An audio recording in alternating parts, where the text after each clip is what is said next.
My name is Jessica Hamrich. I'm 21 years old and I am a survivor of domestic violence and abuse. My parents got divorced when I was 3 years old because my father was abusive toward my family. It was more than just physical abuse, it was emotional and psychological as well, and it's something that affects my mom, my three brothers, and I still today on a daily basis. It's difficult in general being a survivor of domestic violence and abuse because it's something that's very easily overlooked by the public as an issue. People don't really understand how domestic violence and abuse can psychologically affect someone, so I'll explain. My father started abusing my mom as soon as my oldest brother was born. So once he was born, his whole world, which was my mom, was taken away from him because my mom started spending more time with my brother. My father did practically nothing to help my mother except for yell at her, which doesn't help. And instead of being a supportive father, he started resenting my brother. Then my other two brothers were born not too long after, and then myself. Within a 5-year span, my mom had all of us, and my father was not extremely happy about that. Although it was also his decision to have children, it started pulling my mom away from him, which to him, she was his everything and his world. You'd think that once he had children, that would change. It's a very difficult thing to live with as a 3-year-old when you start to grow up and realize that things could have been different if you would have stopped them. Also, I was abused the least amount because I was so young. My oldest brother probably saw the most torture from my father, which is a very sad thing and a very sad reality to come to terms with, but it's how it happened. So, my mom, it's a little emotional. My mom could have died and I could have been a witness to it when I was 3. My room's directly across from hers, and one April day my aunt and my grandma were in town from Indiana to visit, and it was a beautiful day. My brothers and I were playing outside with them. We were excited to see them.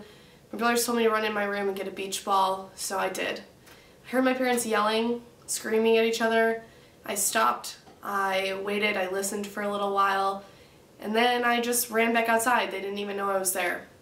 Didn't hear me, didn't say anything, they just kept yelling at each other. I went outside, never spoke a word of it to my family, and that's all I thought it was just a fight. Parents have them. Thought it was normal. When you're 3 years old, you don't really put 2 and 2 together of what could actually be happening.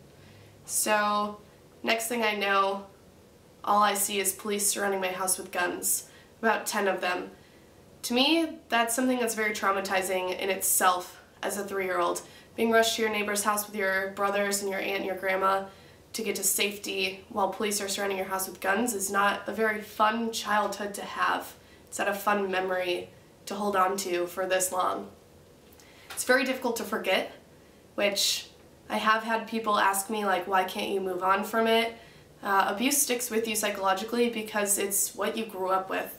It's what you know. It's how you think you're supposed to be treated. When I was 3 years old, I thought that's what love was. Being hit like that, I didn't know anything else. Watching my brothers go through it and cry, I didn't know anything else. That's all I knew as a father figure, was an abusive one. When you're 3 years old, you don't understand anything different. I used to run up to my father every single day when he came home from work and give him a huge hug. I used to think that he was the only man that could love me that way. And now I realize that he is. I realize now that love isn't hitting someone because you're upset with them. Love is talking it out. Love is still loving them without putting a hand on them. When I was younger, growing up in elementary school and middle school, saw all my friends have perfect lives. I grew up in kind of what I like to call Pleasantville town. Very bubbly town. Everyone's parents are doctors, lawyers, very, very wealthy. Everyone's parents were generally still together. Mine definitely weren't. So when people asked me, oh, what does your father do? I awkwardly just stood there because I didn't know what to say. Oh, what does he do? He hits our family. He goes to jail for hitting our family. He's not in my life anymore. It was just so confusing. It's something that you don't really talk about as a family because you try to forget.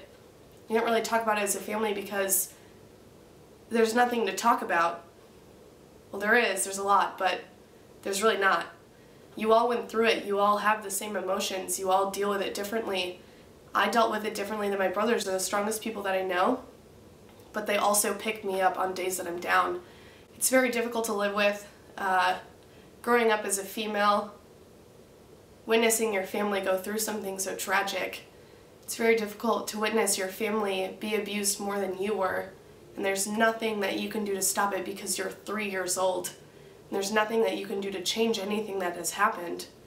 You can't comfort them in ways because you don't know what it's like to be in their position, to be in their shoes, to be a part of something so terrible because you didn't get it as bad as them. It's very difficult for me to look back and wish that I could have done something and know that I could have made a change because I know that I couldn't have. I know that as a 3-year-old, it either would have made my situation worse or theirs. There's absolutely nothing that I could have done to stop it. Knowing that my mom could have been shot and killed while I was in the house is something so terrifying to me. Something so awful to ever have to think back on. Something that I could have prevented by just stepping in and saying, "Hi, I'm in the house," or asking what was wrong, "Mommy, what's going on?" Anything. But I also know that if I could have done that, then it could have just prevented it and postponed it, pushed it from happening, and it would have just happened later on, maybe worse, I don't know. It's just very difficult to leave a situation like that because it's so dangerous, and that's what the public doesn't understand. They ask, why did she stay? Why would she stay? She had kids, why would she stay? She has kids, that's why she stayed. It's so much harder than people think to just leave. It's said that people don't understand that and they put blame on the woman for staying when it's really not her fault. When in reality, she's been living with someone so manipulative and just so overpowering that there's nothing else she can do. There's nowhere else she can go. She was alone. My mom was alone. Where can she go with 4 kids, just out of the blue, in the middle of the day? The way that it's affected me as I grew up in high school and in college is mostly emotionally. I definitely blame myself for a lot of things, and I still look back and think the same things. I just remember my mom and I talking about it very in depth, about the way that I felt over my whole life, which hasn't been very long, but it's been torturing. I just remember times that I shouldn't remember. When you're 2 years old, you don't have that state of mind to be able to remember things, and I do. Psychologically, it develops your maturity a little bit faster, but also it can be very detrimental. There are cases that obviously everybody knows about where a child had an abusive life and then they turn and do the same thing later on. My brothers and I successfully have not done that. We have changed and advocated for the ending of domestic violence and abuse since the day it started. I would be nowhere, actually, without my family. I might not even be doing this video or in this class or anywhere, having the experiences that I've had without my family being there for me. It's a very, very tough life to live. But on a positive note, it makes you a stronger person.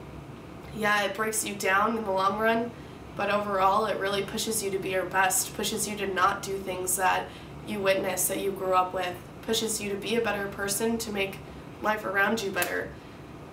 I've never taken antidepressants, and I never will, because I think that I can still create my own happiness even through such turmoil and such pain. I don't think it's a mistake that it happened to me and my family. I think that, as cliche as it is, everything happens for a reason. I'm a survivor of domestic violence and abuse because my mom was strong enough to get out. My mom was strong enough to walk away with 4 children. We still live in the same house. It's a little scary being only about 30 minutes away from my dad, which is weird to say because I don't consider him a dad. I don't consider him anything. It's hard to forgive, and it's impossible to forget.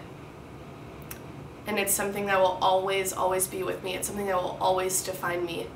It's something that people don't understand why you can't let it go. Because it's with me, it made me the person that I am today, and there's no way that I could ever get rid of it. But I'm a survivor, and I'm still here, and it can end.